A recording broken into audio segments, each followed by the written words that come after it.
And it's, you know, Powerful, and though. it's probably, you know, we talk about 2 buckets, and I hate to like make like 2 general statements of like categorizing people, but for any of the things that I've done and I've had success in, I've had to strip away everything else to say I'm all in at this. Yeah. And that goes as well for like my cheat meals.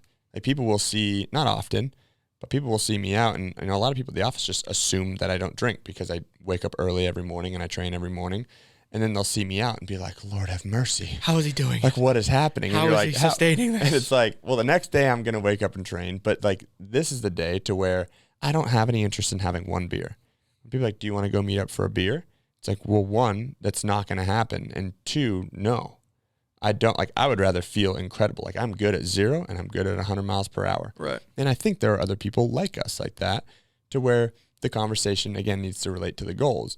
Where other people, some people call them mature, but some people who can have that moderation, you know, who can have a little bit of this, or like to enjoy a glass of wine with dinner, you know, they have the ability or capability of doing that, or at least the care to try to do that. I think there's an important piece of that too that I see a lot with self-development, because I try to preach a little bit on the self-development side, is the feeling of guilt, because it's a real deep issue that a lot of people have, including especially myself. So what I mean by that is, like, let's say you're like, okay, I'm starting my diet, I'm starting this journey, whatever. And all of a sudden, 2 weeks later, your buddy calls you on a Friday night, like Fisher. You ever seen the Fisher stuff? The Fisher Instagram, and he's like, it's Friday night. You guys are going out with your boys again? No? You guys seen that? Oh, I've seen some of the stuff from Fisher. He's dude, hilarious. He's fucking incredible. Anyway, so it's like Friday night, your boys call you, and you're on your diet, and you're like, you know what? Fuck it, I'm just going to go out. Yeah. You go out, you have 10 beers and 3 shots of tequila, you woke up hungover, you don't work out the next day, and you beat yourself about it. You know what I'm saying? Like, you beat your ego down, and you beat yourself up, and you feel so guilty about it. And it's like people get so hard on themselves with that they can't recover. It's like there has to be some sort of snap and clear mentality. Like, listen, like, you have to be okay with that. Mm-hmm. You have to be okay with going out and being like, you know what? I did my thing yesterday, but I'm back on the wagon today. And it's okay to do that. You know, you don't have to beat yourself up or beat your ego down and wait, you know, like 3-4 days to go by before you can, like, mentally, like, get back after it again. A lot of people just have to learn, especially myself, you know, not to be so hard on yourself. You know what I mean? If you want to go out and get after it and go that 100 miles an hour, you could do it. Just next day, you got to get back on the wagon and do your thing.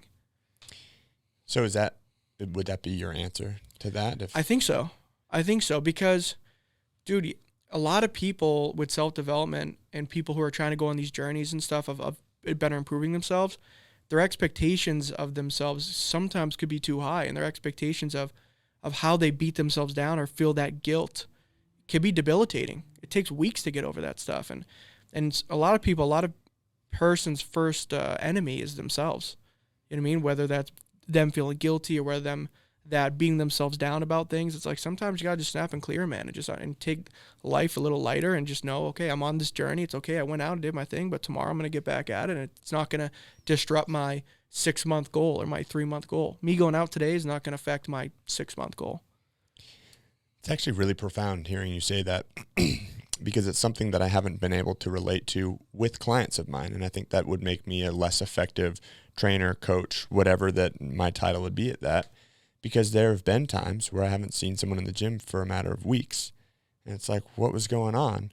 And, you know, they know how much I want their results, and they have that night, they have their friends call them, they go out, they do that, and then it's like the next day they're hungover, so they don't work out, and then because of this guilt, it's like, well, I can't go back in. I've got to, or I'm going to train around to then I can get back to where I was, and then I can go back. I'm like, why wouldn't you have just come in on Monday? And it's maybe the expectation that I've put out there that I would be disappointed in them.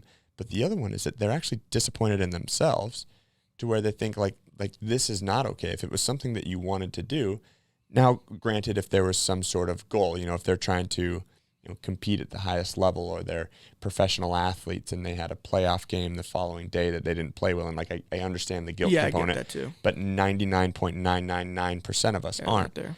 And so maybe that's something for me to where, you know, I didn't talk about that, or I didn't I didn't relay to be like, hey, if this happens and you want to come in and be like, hey, I'm super hungover, I just want to like sit on the rower for a little bit just to get back to, homeostasis, like that's an okay thing. Well, momentum is a very